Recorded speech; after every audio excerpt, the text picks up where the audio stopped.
Headline news ઝિંદા વેદળકપુર. ગુજરાત પ્રદેશ કોંગ્રેસ સમિતિના પ્રમુખ તરીકે અમિત ચાવડા પદભાર સંભાળનાર હોય વડોદરા શહેર કોંગ્રેસ સમિતિના હોદ્દેદારો અને કાર્યકરો અમિત ચાવડાના સ્વાગત માટે અમદાવાદ જવા રવાના થયા હતા.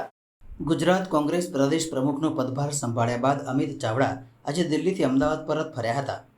અમદાવાદ એરપોર્ટ પર જ્યાં કોંગ્રેસના નવા પ્રદેશ પ્રમુખ અમિત ચાવડાના સ્વાગત માટે મોટી સંખ્યામાં કોંગ્રેસના કાર્યકર્તા અને આગેવાનો દ્વારા તેમનું સ્વાગત કરવામાં આવ્યું હતું અને આજે અમદાવાદ ખાતે મોટી સંખ્યામાં આગેવાનો અને નેતાઓ સાથે કાર્યકરો જોડાનાર છે.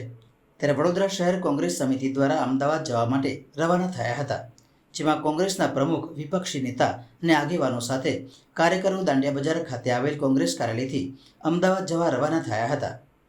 વધુમાં વિપક્ષી નેતા ચંદ્રકાંત શ્રીવાસ્તવે જણાવ્યું હતું, અમદાવાદ અમારા પ્રમુખ અમિતભાઈ ચાવડા આજે ચાર્જ સંભાળી રહ્યા હોય ત્યારે એ પહેલાં પણ પ્રમુખ રહી ચૂક્યા છે.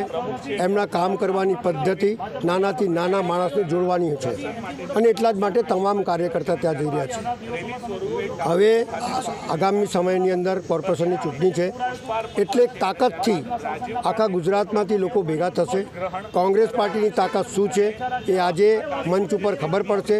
ચાર્જ લેશે અને પછી કારભાર લીધા પછી આખા ગુજરાતની અંદર ફરશે. પણ તમામ કાર્યકર્તાની ફરજ છે એ જગ્યા પર જાય, એમની વાત સાંભળે અને કોંગ્રેસ પાર્ટીનો એક એક કાર્યકર્તા કોંગ્રેસ પાર્ટીને કઈ રીતે મજબૂત કરે એ પ્રમાણેની કાર્યવાહી કરે. એ પ્રમાણેનું આજે જ્યારે ચાર્જ લેશે ત્યારે એ કહેવાના છે. કેટલો ભરોસો છે અમિતભાઈના નેતૃત્વ પર? ભરોસો ને નહીં ભરોસો એવું હોતું નથી. એક વિચારધારા લઈને આગળ વધી રહ્યા છે. कोई झूठा वादा नहीं, कोई को गुमराह नहीं करने का. जो मंच पे राहुल गांधी बोलता है, राहुल जी जब बोलते हैं तो वो सच निकलती है. जो बोलना और करने में फ़र्क नहीं है. અહીંયા બોલવાના કરવામાં જ ફરક છે. જૂઠું બોલીને શાસન પર બેસવું અને પછી લોકોની વાત નહીં સાંભળવી એવું કોંગ્રેસ પાર્ટીમાં નથી. કોંગ્રેસ પાર્ટીમાં નાનાથી નાના માણસની અવાજ બુલંદ થાય, સંભળાય અને આ દેશને મજબૂત કરવા તરફ આગળ અમે લોકો વધી રહ્યા છીએ.